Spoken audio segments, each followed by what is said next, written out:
नमस्कार, स्वागत है आप सभी का पीएचयू पाठशाला में। तो फाइनली हम आपके लिए लेकर आए हैं हिंदी व्याकरण के टॉप 50 क्वेश्चन का मैराथन, और उसमें हमने स्पेशली आपके लिए कुछ इम्पोर्टेंट मटेरियल्स भी उसमें ऐड किए हैं, ठीक है। और जिन लोगों ने चैनल को सब्सक्राइब नहीं किया है, सब्सक्राइब कीजिए, और हाँ, बेल आइकन को प्रेस करना बिल्कुल मत भूलिएगा, जिससे कि कोई भी नोटिफिकेशन हो तो सबसे पहले वो आपको मिले, ठीक है। तो हमारा यहाँ पहला प्रश्न है कि निम्न में पर्वत का पर्यायवाची शब्द है। ऑप्शन है शार्दुल, धरणीधर, इलाया, शतदल।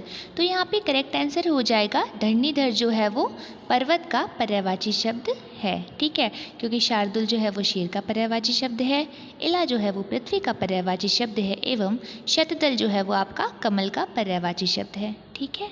अगला प्रश्न देखिए, सौदामिनी किसका पर्यायवाची शब्द है, ठीक है। लक्ष्मी, गंगा, विद्युत या सरस्वती। तो आपके यहाँ पे बिल्कुल करेक्ट आंसर हो जाएगा विद्युत जो है वो सौदामिनी का पर्यायवाची शब्द है, ठीक है। अगला प्रश्न देखिए, निम्न में पत्नी का पर्यायवाची शब्द है भार्या, उमा, वामा एवं सुता। तो आपका यहाँ पे बिल्कुल करेक्ट आंसर हो जाएगा भार्या जो है वो पत्नी का पर्यायवाची शब्द है, क्योंकि उमा पार्वती का पर्यायवाची शब्द है, वामा स्त्री का है, एवं सुता जो है वो पुत्री का पर्यायवाची शब्द है, ठीक है। अगला देखिए, आकाश का पर्यायवाची शब्द है शिला, शर्वरी, मृगांक या शून्य। तो आपका यहाँ पे बिल्कुल करेक्ट आंसर हो जाएगा शून्य जो है वो आकाश का पर्यायवाची शब्द है, ठीक है, क्योंकि शिला है वो पत्थर का है, शर्वरी रात का पर्यायवाची है, एवं मृगांक जो है वो चंद्रमा का पर्यायवाची शब्द है, ठीक है। अगला देखिए, निम्न में शिव का पर्यायवाची शब्द है आदित्य, चंद्रशेखर, गोविंद या महावीर। तो आपका यहाँ पे बिल्कुल करेक्ट आंसर हो जाएगा चंद्रशेखर जो है वो शिव का पर्यायवाची शब्द है, क्योंकि आदित्य सूर्य का है, गोविंद विष्णु एवं कृष्ण का पर्यायवाची है, और महावीर जो है वो हनुमान का पर्यायवाची शब्द है, ठीक है। और परीक्षा की दृष्टि से कुछ महत्वपूर्ण पर्यायवाची शब्द देखिए, अश्व का है घोटक, है, बाजी, तुरंग एवं सैंधव, ठीक है। बेटी का है तन्या, आत्मजा, सुता, तनुजा, कन्या एवं पुत्री, ठीक है। अगला है शिव, शिव का है हर, रुद्र, चंद्रशेखर एवं महेश। अगले हैं सूर्य का है आदित्य, रवि, भानु, भास्कर एवं मार्तंड, ठीक है। कमल का है ताम्रस, जलज, सरोज, शतदल एवं अंबुज, ठीक है। और हाँ, ध्यान रखिएगा, अगर जलद और सरोद होता, जलज और सरोज की जगह, वैसे तो जलज और सरोज जो है वो कमल का पर्यायवाची है, लेकिन जलद और सरोद होता तो वो आपका बादल का पर्यायवाची होता, ठीक है। इस बात को आप ध्यान रखिएगा। और पृथ्वी है अगली तो अचला, धरा, मही, वसुंधरा एवं इला, ठीक है। अगला है आँख का है दृक्, चक्षु, दृष्टि, नयन, अक्षि एवं नेत्र, ठीक है। अगला है अग्नि का अनल, पावक, धूम्रकेतु, वैश्वानर एवं कृषाणु, ठीक है। अगला प्रश्न है कि प्रस्तर का तद्भव रूप है पत्ता, पसीना, प्यासा या पत्थर। तो आपका यहाँ पे बिल्कुल करेक्ट आंसर हो जाएगा पत्थर जो है वो प्रस्तर का तद्भव रूप है, ठीक है, क्योंकि पत्ता का होता है पत्र, पसीना का होता है प्रस्विन्न एवं प्यासा का होता है पिपासा, ठीक है। अगला प्रश्न है कि प्रस्तर का तद्भव रूप है पत्ता, पसीना, प्यासा या पत्थर। तो आपका यहाँ पे बिल्कुल करेक्ट आंसर हो जाएगा पत्थर जो है वो प्रस्तर का तद्भव रूप है। अगला प्रश्न है कि तीक्ष्ण का तद्भव रूप है तांबा, तीरथ, तीखा या धीरज। तो आपका यहाँ पे बिल्कुल करेक्ट आंसर हो जाएगा तीखा जो है वो तीक्ष्ण का तद्भव रूप है, ठीक है। तांबा का तत्सम होता है ताम्र, तीरथ का होता है तीर्थ, और धीरज का होता है धैर्य, ठीक है। अब यहाँ पे कुछ हम अन्य महत्वपूर्ण तत्सम तद्भव शब्द आपको बताते हैं क्या क्या हैं परीक्षा की दृष्टि से महत्वपूर्ण, ठीक है। अक्षी का आँख, कंदुक का गेंद, गोधूम का गेहूँ, गर्दभ का गधा, करपट का कपड़ा और कदली का केला, व्याघ्र का बाघ, मक्षिका का मक्खी, घोड़ा का घोटक और नारिकेल का नारियल। ठीक है, ये कुछ महत्वपूर्ण तत्सम तद्भव थे। ठीक है, अगला प्रश्न देखिए, शुद्ध वर्तनी वाला शब्द है कलेश, कौशल्या, पैतृक या चरमोत्कर्ष। तो आपका यहाँ पे बिल्कुल करेक्ट आंसर हो जाएगा पैतृक, क्योंकि कलेश नहीं होता है, वो क्लेश होता है। कलेश का शुद्ध वर्तनी होता है क्लेश, कौशल्या का होता है कौशल्या, और चरमोत्कर्ष नहीं होता है, चरमोत्कर्ष होता है। ठीक है, अगला प्रश्न देखिए, निम्न में अशुद्ध वर्तनी है मृत्युंजय, अभिषेक, प्रसन्न या उपलक्ष्य। तो आपका यहाँ पे बिल्कुल करेक्ट आंसर हो जाएगा अभिषेक, क्योंकि अभिषेक नहीं होता है, अभिषेक होता है। ठीक है, अगला देखिए, निम्न में किस शब्द की वर्तनी शुद्ध है? ठीक है, गृहस्थ, उद्देश्य, अर्थात या यद्यपि। तो आपका यहाँ पे बिल्कुल करेक्ट आंसर हो जाएगा गृहस्थ, क्योंकि उद्देश्य नहीं होता है, उद्देश्य होता है, अर्थात नहीं अर्थात होता है, एवं यद्यपि नहीं यद्यपि होता है। ठीक है, कुछ महत्वपूर्ण वर्तनी देख लीजिए परीक्षा की दृष्टि से जो महत्वपूर्ण है। विदुषी का विदुषी, उज्ज्वल, कवयित्री, विरहिणी, आशीर्वाद, और महात्म्य, वैयक्तिक, जाह्नवी, और द्वारका एवं शताब्दी। ठीक है, ये कुछ महत्वपूर्ण वर्तनी थी। अब चलिए अगला प्रश्न देखते हैं, निम्न में स्त्रीलिंग शब्द है राशि, तिथि, पृथ्वी या उपयुक्त सभी। तो आपका यहाँ पे बिल्कुल करेक्ट आंसर हो जाएगा उपयुक्त सभी। ठीक है, अगला प्रश्न है, दही शब्द है स्त्रीलिंग, पुल्लिंग, उभयलिंग या नपुंसकलिंग। तो आपका यहाँ पे बिल्कुल करेक्ट आंसर हो जाएगा पुल्लिंग जो है वो, दही शब्द जो है वो पुल्लिंग है। ठीक है, काफ़ी प्रसिद्ध ये प्रश्न है, कई बार पूछ लिए जाते हैं एग्जाम में। ठीक है, तो ध्यान रखिएगा, दही जो है वो पुल्लिंग। तो परीक्षा की दृष्टि से कुछ महत्वपूर्ण स्त्रीलिंग एवं पुल्लिंग देख लेते हैं।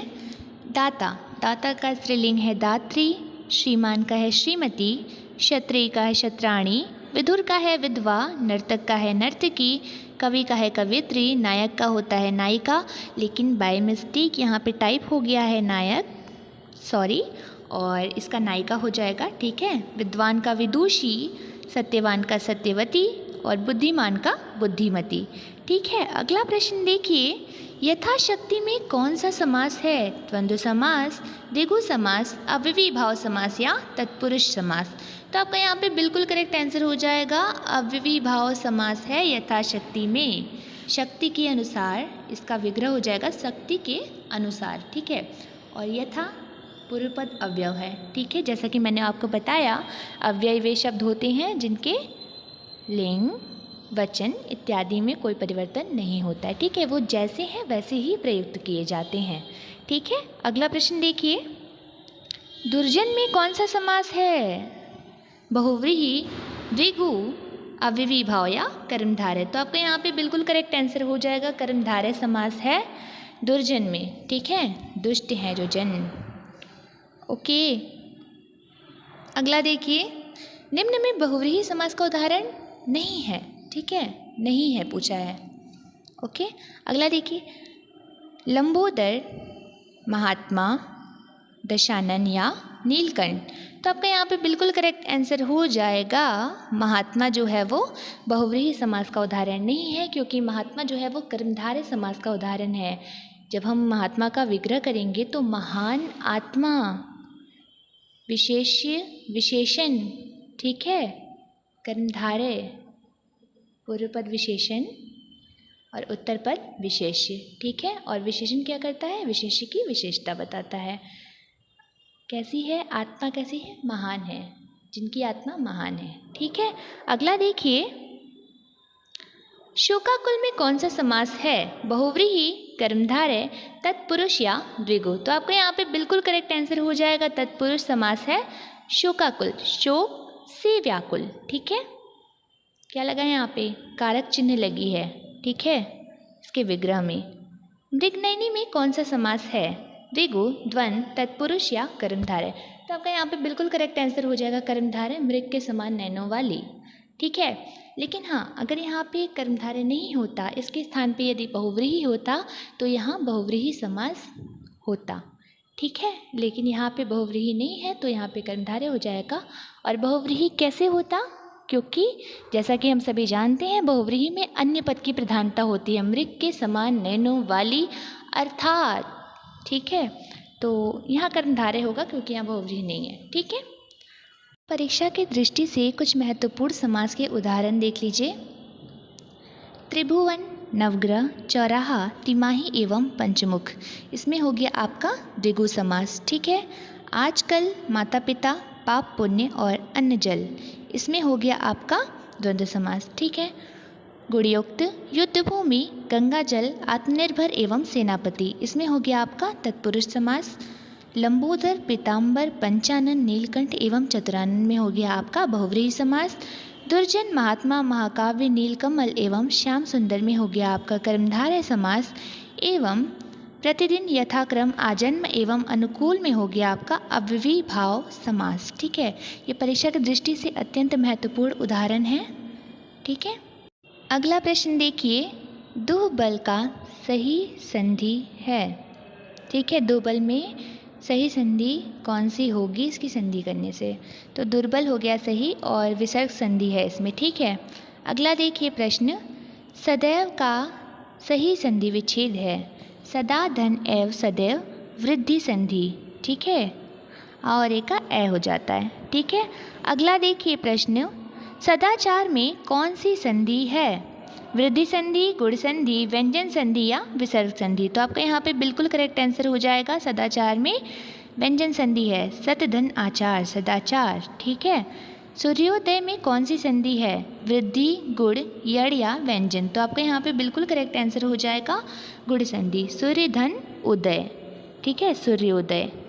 अगला प्रश्न है, पवित्र का सही संधि विच्छेद है।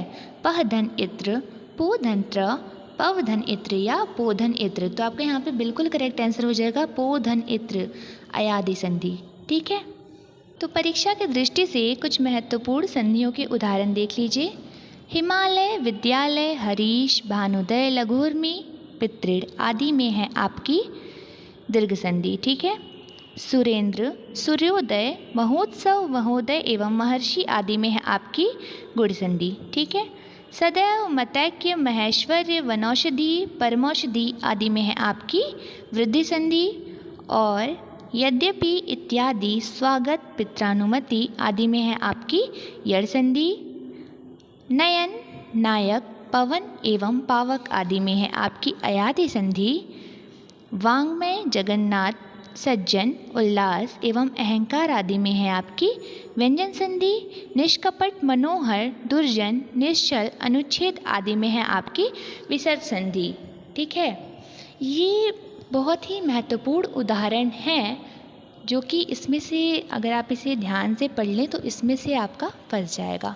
ठीक है, एग्ज़ाम में आ जाएगा इसमें से, ये अति महत्वपूर्ण उदाहरण समझ लीजिए आप इसे। ठीक है, अगला प्रश्न है कि प्रत्युपकार में किस प्रत्यय का प्रयोग हुआ है? प्रत, प्रति, प्रत्यु या प्रत्युप? तो आपका यहाँ पे बिल्कुल करेक्ट आंसर हो जाएगा प्रति, उपसर्ग का प्रयोग हुआ है प्रत्युपकार में। ठीक है, अगला प्रश्न देखिए, सम उपसर्ग से निर्मित शब्द है। संयोग, संविधान, संस्कृत या उपयोग सभी? तो आपका यहाँ पे करेक्ट आंसर हो जाएगा उपयोग सभी, मतलब संयोग, संविधान एवं संस्कृत, ये तीनों ही सम उपसर्ग से निर्मित शब्द हैं। ठीक है, अगला प्रश्न देखिए, उत उपसर्ग से निर्मित शब्द है। 19, उत्कर्ष, अध्यक्ष या अत्यंत? तो आपका यहाँ पे बिल्कुल करेक्ट आंसर हो जाएगा 19 जो है वो आपका उत उपसर्ग से निर्मित शब्द है। ठीक है, अगला प्रश्न देखिए, त्व प्रत्यय से निर्मित शब्द नहीं है। कवित्व, नेतृत्व, कर्तव्य या मातृत्व?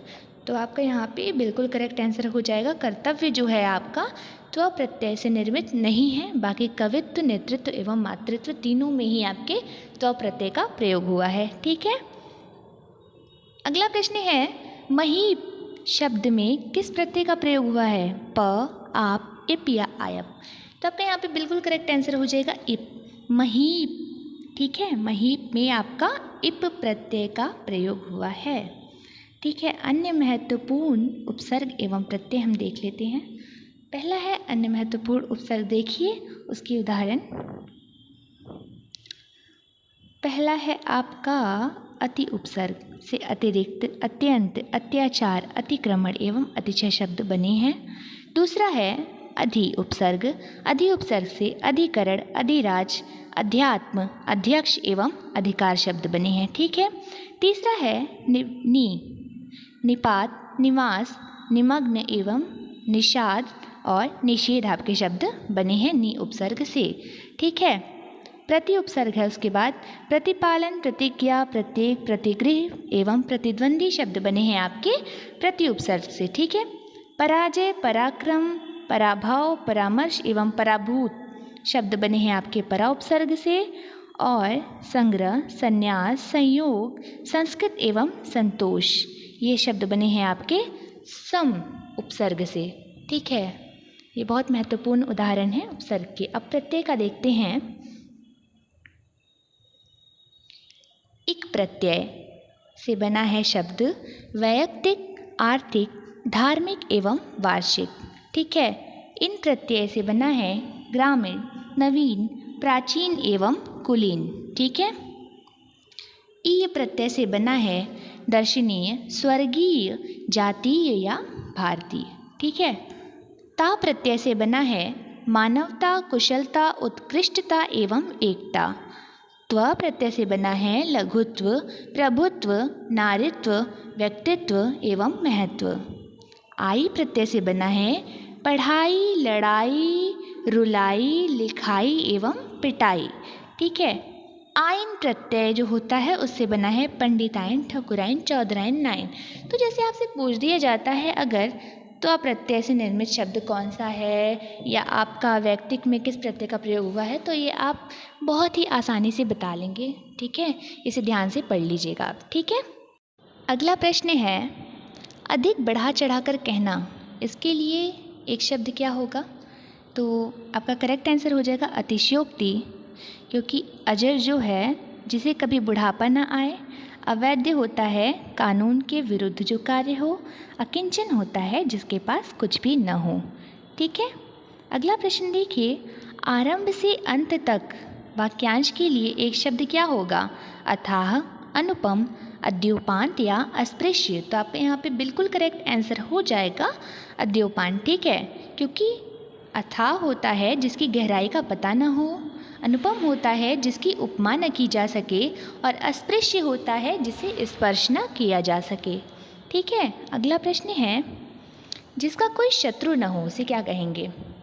आलोचक, आशुतोष, अजातशत्रु या महात्मा। तो आपका यहाँ पे बिल्कुल करेक्ट आंसर हो जाएगा अजात शत्रु, मतलब जिसका कोई शत्रु न हो, क्योंकि आलोचक होता है आलोचना करने वाला, और जो शीघ्र प्रसन्न हो जाए उसे आशुतोष कहते हैं, और जिसकी आत्मा महान हो उसे महात्मा कहते हैं। ठीक है।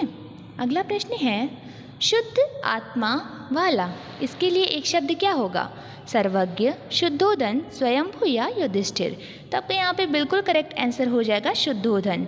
ठीक है, क्योंकि सर्वज्ञ होता है जो सब कुछ जानता हो, स्वयंभू होता है जो स्वयं पैदा हुआ हो, एवं युधिष्ठिर होता है जो युद्ध में स्थिर रहता हो या स्थिर रहने वाला।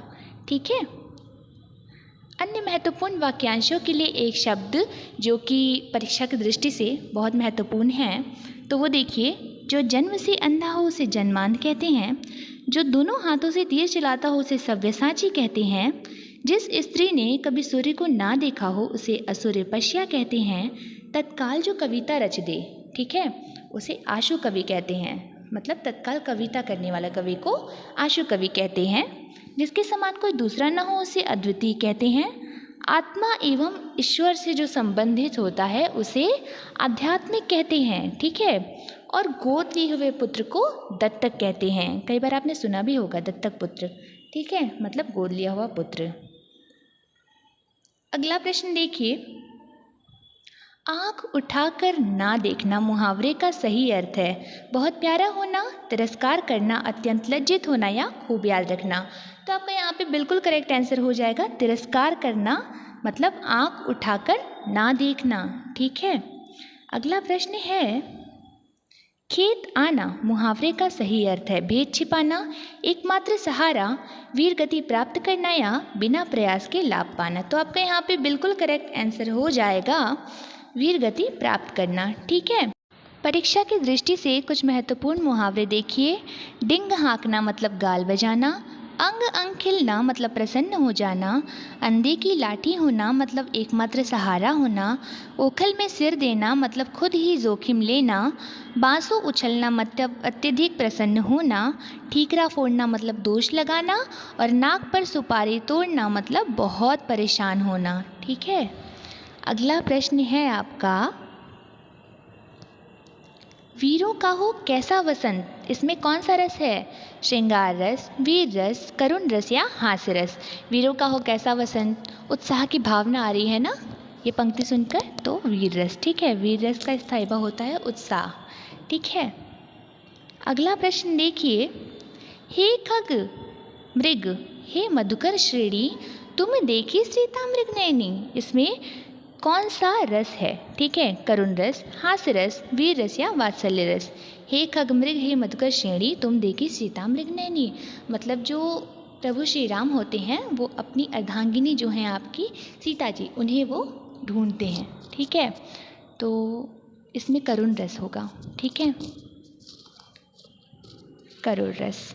ठीक है, लेकिन हाँ, अगर यहाँ श्रृंगार रस होता तो श्रृंगार भी हो सकता था, क्योंकि जैसा कि आप सभी जानते हैं श्रृंगार रस के दो भेद होते हैं, एक संयोग श्रृंगार, एक वियोग श्रृंगार।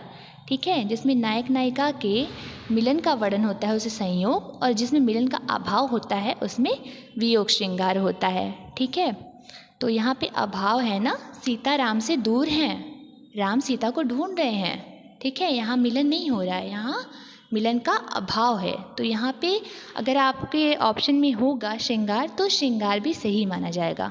ठीक है, अगला प्रश्न देखिए,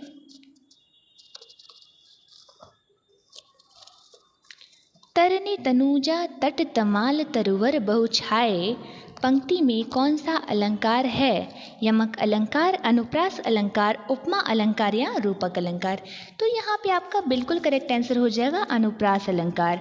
अनुप्रास अलंकार में क्या होता है, वर्णों की आवृत्ति होती है, एक ही वर्ण की अगर आवृत्ति हो, आवृत्ति मतलब एक ही चीज़ बार बार आना, बार बार आना मतलब आवृत्ति होना। ठीक है, तो यहाँ पे तरनी तनुजा तट तमाल तरुवर, त वर्ड की आवृत्ति हो रही है, इसलिए यहाँ पे आपका हो जाएगा अनुप्रास अलंकार।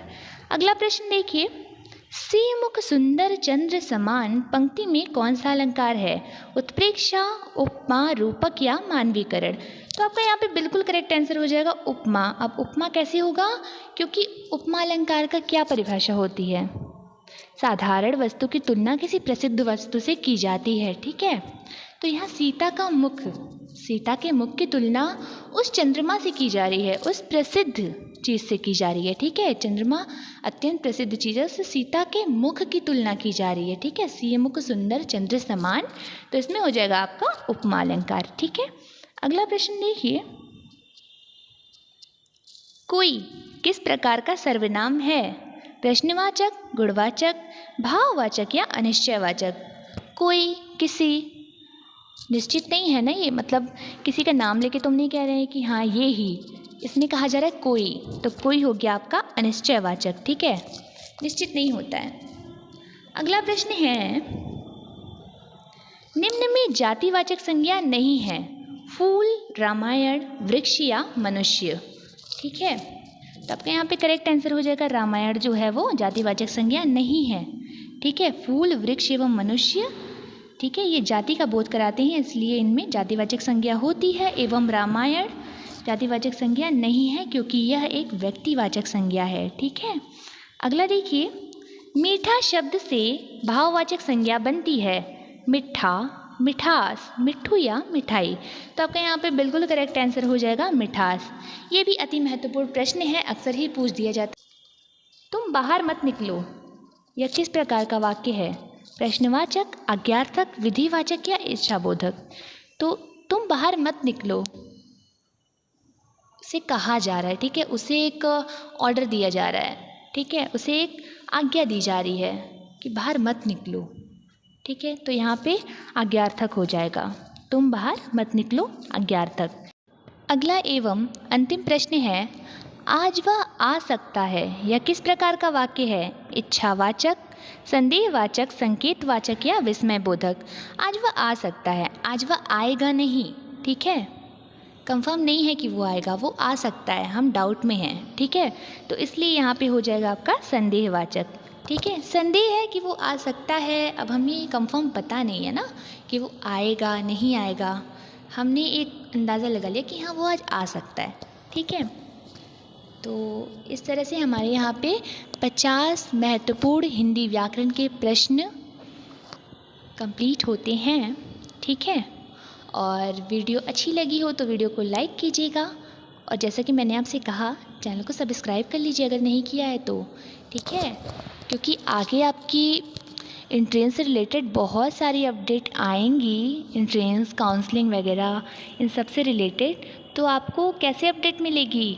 बेल आइकन को प्रेस करेंगे, चैनल को सब्सक्राइब करेंगे तभी तो। ठीक है, तो चैनल को सब्सक्राइब करना मत भूलिएगा जिसने नहीं किया है। तो आई होप आप लोग को वीडियो अच्छी लगी होगी, और बस 1-2 दिन में ही आपके एग्ज़ामिनेशन हैं, तो बहुत सारी शुभकामनाएं BHU पाठशाला परिवार की तरफ से आपको, और हंसते रहिए, मुस्कुराते रहिए। हर हर महादेव। धन्यवाद।